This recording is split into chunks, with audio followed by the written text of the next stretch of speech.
Hello everyone, welcome to History and Culture. Here, we're going to talk about a very special person from the Kangxi era of the Qing Dynasty, Malagu. She was not a queen or a princess, just a palace maid.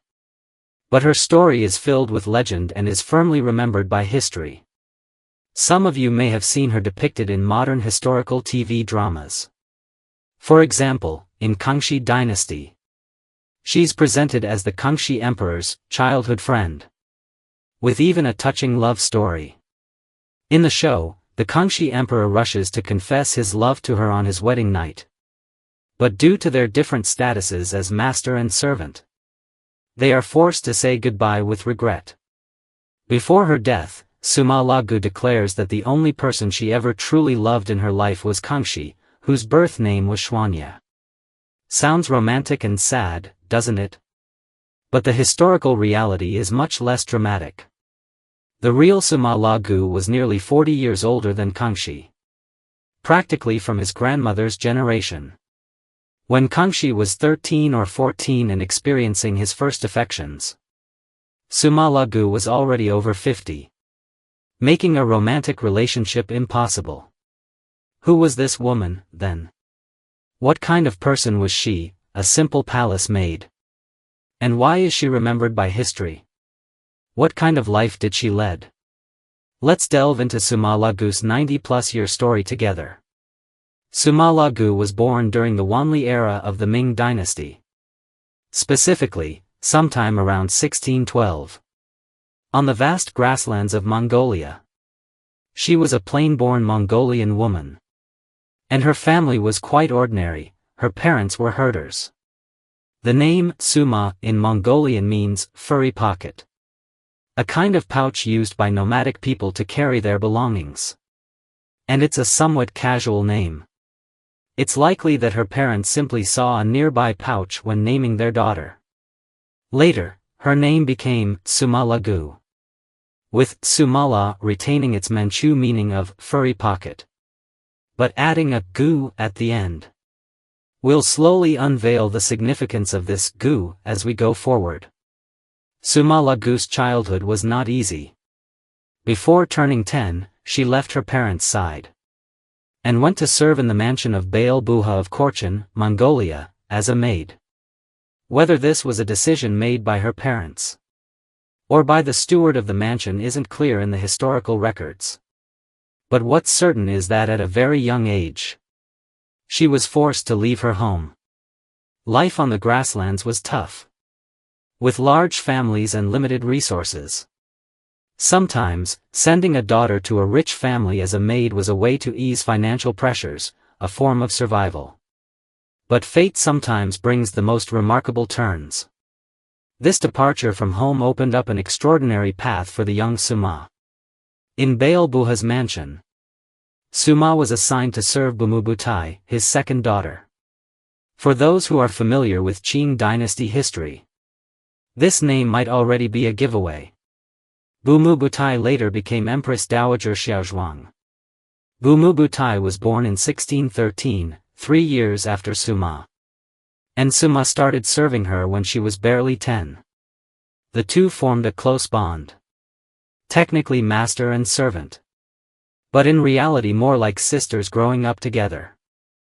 Bumubutai had a gentle nature and treated Suma very well, often playing and chatting with her. This close bond laid the foundation for Suma's life in the decades to come.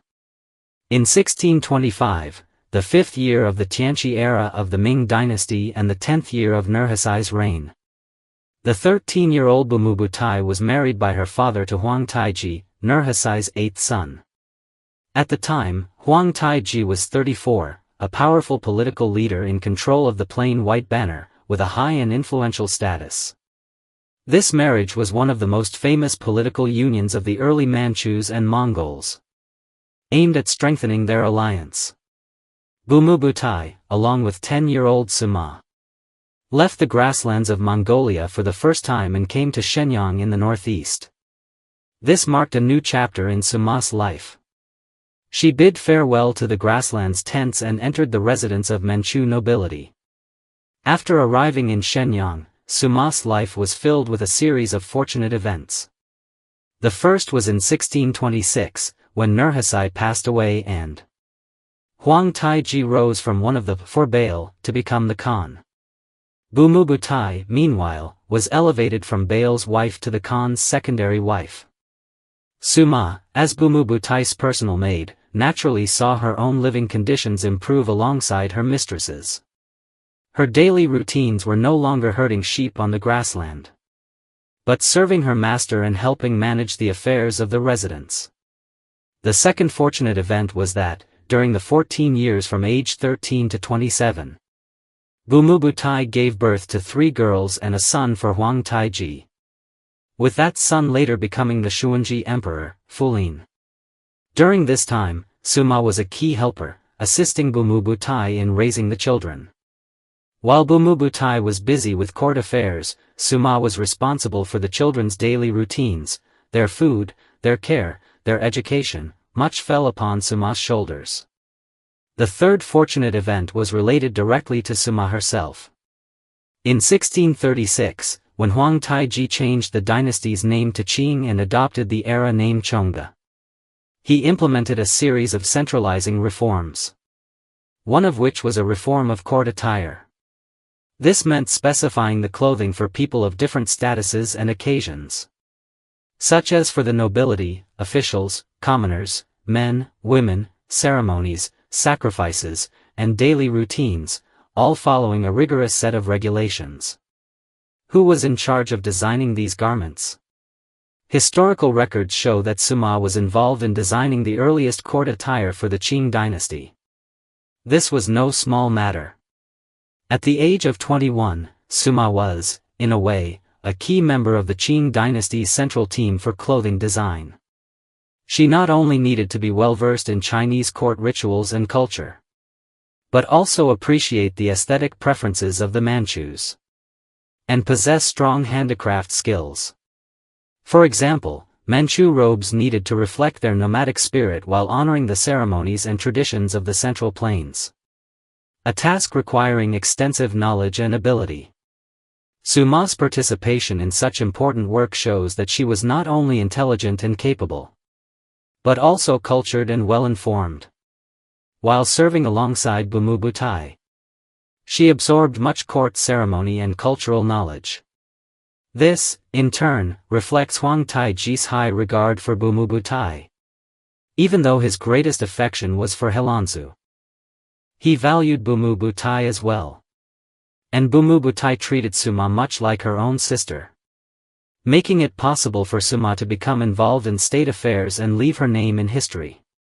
This event turned Suma from a mere maid into someone with a place within the Manchu ruling circle. Just when the lives of Bumubutai and Suma were improving, tragedy struck. In 1643, Huang Taiji suddenly passed away.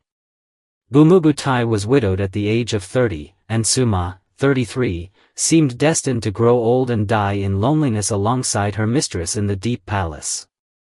Huang Taiji's death threw Manchu politics into chaos. Everyone was guessing who the new Khan would be.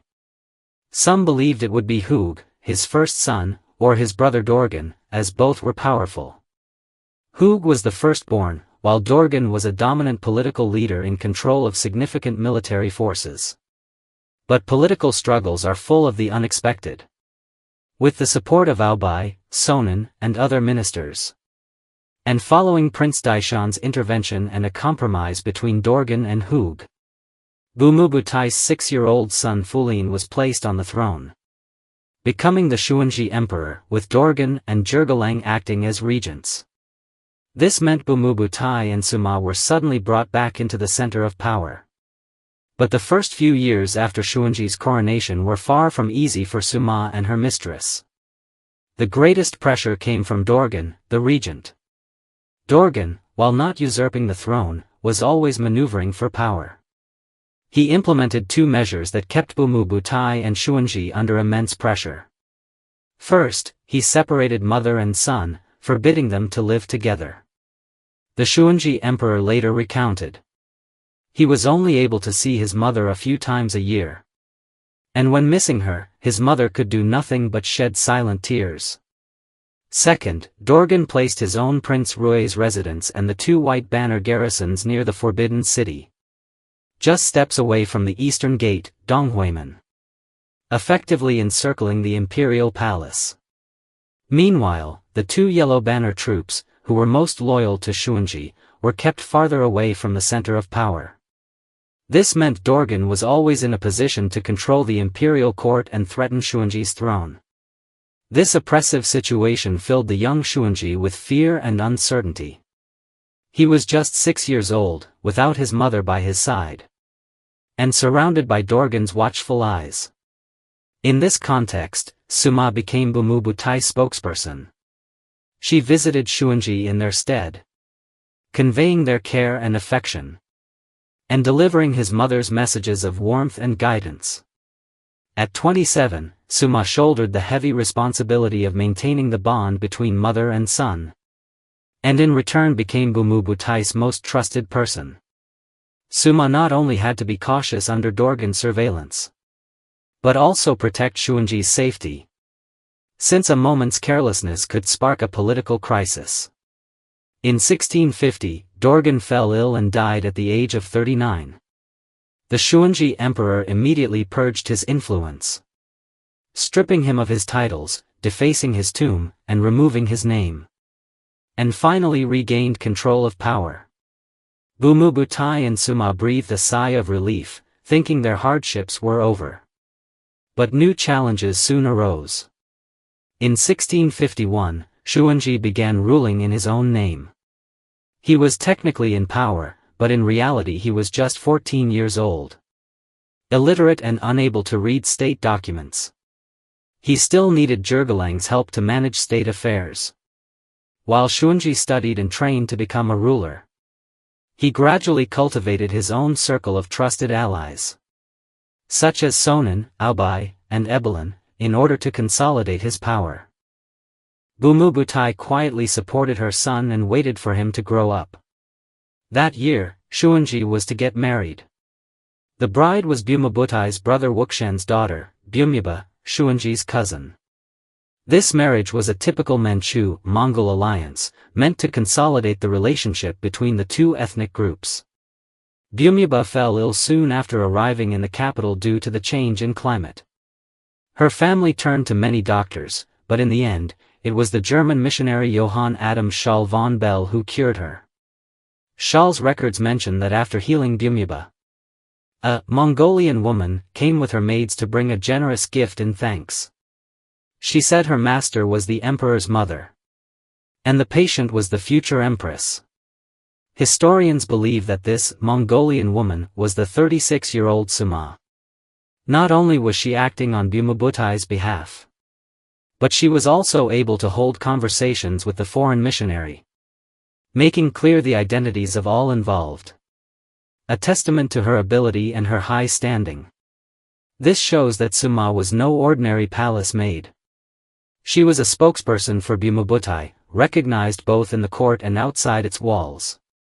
Therefore, the 36-year-old Sima was no longer the naive girl from the steppe, but a mature woman who could handle complex affairs on her own. She represented Bumubutai, traveling back and forth, managing both diplomatic and internal matters, and was a trusted, indispensable aide to the Empress Dowager. But the good times did not last. After Bumuba became empress, according to Qing Dynasty regulations, the wife of a high official was to serve her. The wife of Grand Minister Sinabuku was chosen for this role. But Sinabuku was unwilling. He was fiercely opposed, wondering, who decided that my wife should serve the empress? He was a man with a fiery temper, and he went so far as to blame Sima for orchestrating the arrangement. Sima was humiliated in the street and nearly fell victim to greater harm. It is recorded that Sinabuku pointed his finger in Sima's face and said, "It's your trick that forced my wife into the palace to serve the empress." He then had his men surround Sima and beat her, causing chaos in the process. Bumubutai was furious upon learning what had happened, but for the greater good and stability, She kept her resentment to herself and said publicly that Suma had fallen from a horse. Suma remained in bed for nearly 3 days before slowly recovery.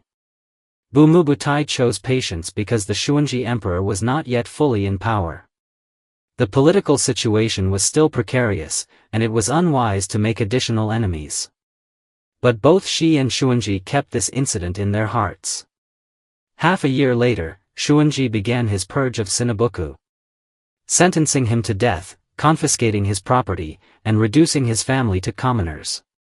In the verdict, Xuanji explicitly cited Sinabuku's crimes of humiliating and injuring Suma. This incident shocked both the court and the outside world. From then on, no one dared to bully Suma.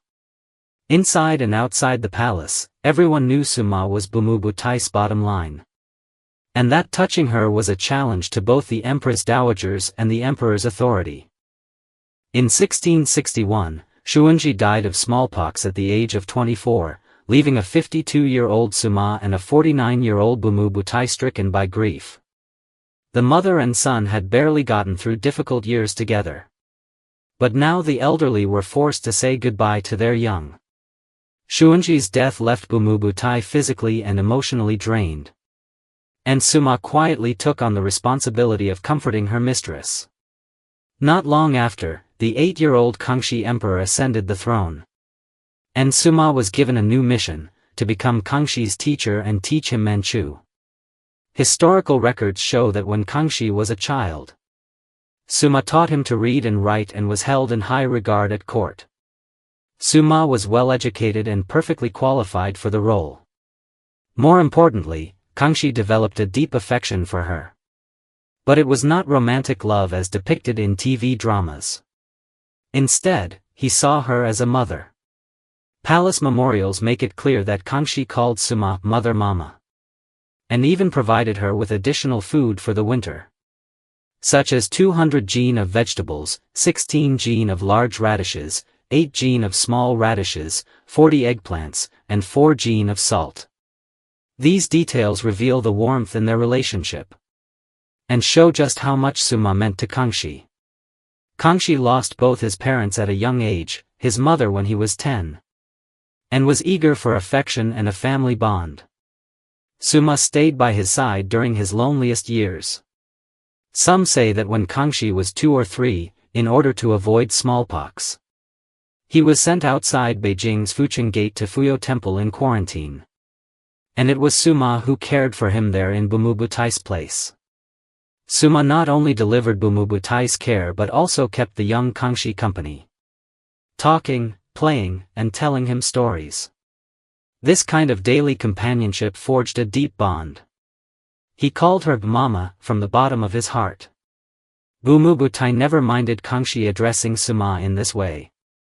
A testament to the fact that she truly regarded Suma as family. Imagine, if you were the Grand Empress Dowager. Would you allow your own grandson, the Emperor, to call a palace maid Mama? Bumubutai and Suma had been dependent on each other for over 30 years. They were no longer master and servant, but family. Suma had been by Bumubutai's side since the age of 10. Accompanying her from Mongolia to Shenyang. And from a side consort of Huang Taiji to Xuanji's Empress Dowager. And then to Kangxi's Grand Empress Dowager. A bond even greater than kinship by blood. As Kangxi grew up, defeated internal revolts, recovered Taiwan, and became more powerful, he began to govern in his own right, bringing about the era of Kangxi's golden age. Meanwhile, Suma and Bumubutai grew older and began to enjoy a more peaceful life. In 1688, Bumubutai passed away at the age of 73 and was honored with the posthumous title Empress Dowager Zhizhuangwen. Suma, at 76, lost the person who had been her master and her closest family, and was now the most senior palace maid in the inner palace. She had only ever served Bumubutai in her life. Now, where should she go? The Kangxi emperor said to Suma, "You believe in Buddha, I'll construct a shrine for you. All you need to do is worship and pray for peace." He also provided her with a pension for her retirement. Suma, filled with loyalty and devotion, said that all she wished for was to pray for Kangshi's health and happiness. She moved into the shrine, recited sutras daily, and prayed for peace for the emperor and the country. Perhaps worried that Sima might feel solitary, Kangxi placed his 12th son, Yintao, under her care. Yintao grew up by Suma's side, their daily companionship lasting nearly 20 years. Suma not only cared for his food and daily routines but also taught him moral principles. Yintao's character was profoundly influenced by Suma. He was gentle, generous, and avoided conflict. He kept a low profile amid the complex struggles for the throne, and ultimately lived a peaceful life. Yintao addressed Suma in a way different from his brothers, calling her aunt. And this is how the name Malagu came into being. Kangxi called Soma mama and Inrun called her auntie. The generational relationships may seem confusing, but this precisely shows how deep their affection for Soma was. In 1705, at the age of 93, Soma fell gravely ill, suffering from severe abdominal pain. At the time, Kangxi was in Chahar, Mongolia. He received an urgent report from his third son, Inji, stating that Soma was gravely ill and refusing medication. Soma had a lifelong habit of avoiding medicine. Even when ill, she chose to tough it out. Kangxi rushed back to Beijing, and he even ordered a special chicken soup brewed to coax Soma to drink it. He wrote in a letter, "Consult the imperial doctors. If the root of Shiba Gaguna is effective, then boil it in chicken soup for grandmother. If not, then let it be. The 12th prince is at her side day and night, hopefully all will be well until I arrive." This shows the warmth and care with which the emperor treated the elderly woman. But Soma was already 93, weak, and worn by age. Soma Lagu had gone through much in her life. She had grown indifferent toward life and death. She said to the princes, "I am deeply indebted to His Majesty. I wish I could live a few more years to pray for him. But now, sickness is heavy, and medicine is useless. I appreciate His Majesty's kindness and the herbs he sent. But I've avoided medication all my life, His Majesty knows that. It's useless now." In the end, Soma passed away on October 24, 1705, at the age of 93. When Kangxi heard the news, he repeatedly issued orders to keep Soma's coffin for an additional 7 days, until he could return to pay his final respects in person. During this time, Inrung insisted on keeping vigil, offering food, and honoring her, in deep recognition of her many years of care. He said, "Auntie raised me from a small child. I hadn't yet had the chance to repay her kindness, and now she's gone. I wish to keep vigil for several days, and to make food offerings for a full 100 days, in her memory." Inji felt it was against custom for princes to keep vigil for a palace maid. He inquired with the Inner Palace Affairs Office, which also stated there was no precedent for this. But Inrung was too sad to be dissuaded. He wrote to Kangxi, and Kangxi replied, "The 12th prince is correct. Do as he wishes." Therefore, during the funeral, at least 2 princes kept vigil every day. Inrung stayed by her side, while the rest of the princes took turns honoring her, until Kangxi personally performed the ceremonies in Beijing. When Kangxi was 52, he bid farewell to the woman who had cared for him since childhood, a moment heavy with feeling. He was increasingly losing the people close to him, with only intrigues and schemes left in the palace. Soma's death meant losing his one true refuge. Some historical experts comment, "The story of Soma Lagu shows us that even ordinary people can live extraordinary lives." Her life spanned the reigns of Huang Taiji, Xuanji, and Kangxi, and it bore witness to the transformation of the Qing Dynasty. Each step taken with stability and resolve. This is the History and Culture channel. Liking and subscribing are the greatest help and support to us. Thank you everyone and see you in the next time.